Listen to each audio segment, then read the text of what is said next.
अस्सलाम वालेकुम। वालेकुम सलाम। भाई दुआ इबादत है। जो दुआ का मामला है, जो हम दुआ करते हैं, ये जो दुआ है ये इबादत है।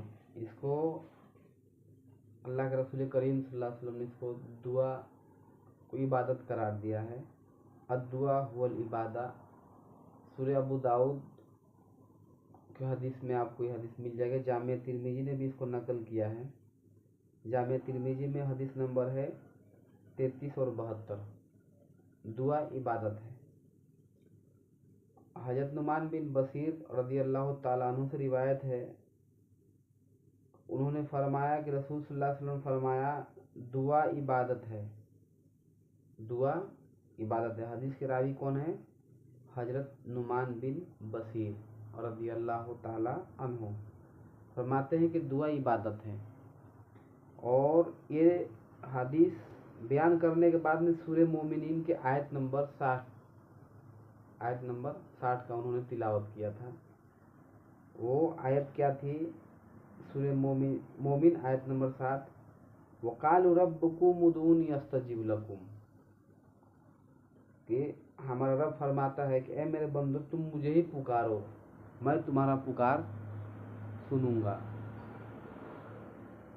और यही हदीस और भी बहुत सारे सहाबा से नकल किए गए हैं। इन्हें साबित ये हुआ कि पुकारना है तो सिर्फ अल्लाह को पुकारो, दुआ मांगनी तो सिर्फ अल्लाह से मांगो। और यह हदीस और कुरान सुनने के बाद भी अगर कोई ये कहता है कि अल्लाह सुनता नहीं है या अल्लाह को हम डायरेक्ट पुकार नहीं सकते, तो वो आदमी को चाहिए कि वो अल्लाह से डरे और कुरान की इस आयत ईमान लाए और हदीस कि इस बातों पे वो ईमान लाए और तस्लीम करे, ताकि वो जहन्नम में जाने से बच जाए। अगर वो उसका यही मामला रहा मरने तक कि अल्लाह सुनता नहीं डायरेक्ट, तो उसको जहन्नम में जाने से कोई रोक नहीं सकता है। और पुकारना सिर्फ अल्लाह ही को है। इसी तरह पुकारना भी इबादत है, जो हमने आपको हदीस और कुरान मजीद में हवाला के साथ जो बताया है। कुरान के रोशनी में सूरह फातिर आयत नंबर 13 में तदू तदू बोले अरबी में तो पुकारना होता है। तदू पुकारना। तो जब आप कंजुल ईमान पढ़ेंगे अहमद रजा जो किताब है तर्जुमा का कंजुल ईमान, उसमें उन्होंने तदू का तर्जुमा किया है पूजना। क्या किया है? पूजना। यानी तदू का तर्जुमा ये कंजुल ईमान में अहमद रजा आला हजरत ने ये तर्जुमा करके ये वाजे कर दिया कि तदू बोले तो पूजना, दुआ मांगना और पूजना ये दोनों एक ही समान उन्होंने तर्जुमा कंजुल ईमान ने किया है। यानी तदू इबादत है और तदू दुआ है, और उन्हीं को उन्होंने पूजा यहाँ पे तर्जुमा किया है। और तदू का तर्जुमा पुकारना किया है, यानी ये एक और आयत में उन्होंने किया है। ये आयत है, कौन सा है? ये भी सूरह मोमिनीन का आयत है, आयत नंबर 60। उन्होंने तदू का तर्जुमा पुकारना ही किया है। पता चला कि ये आयत से कि तदू बोले तो पुकारना, इबादत पूजा, तो हम सिर्फ अल्लाह ही की इबादत करें, अल्लाह ही की पूजा या बंदगी करें और उसी को पुकारें।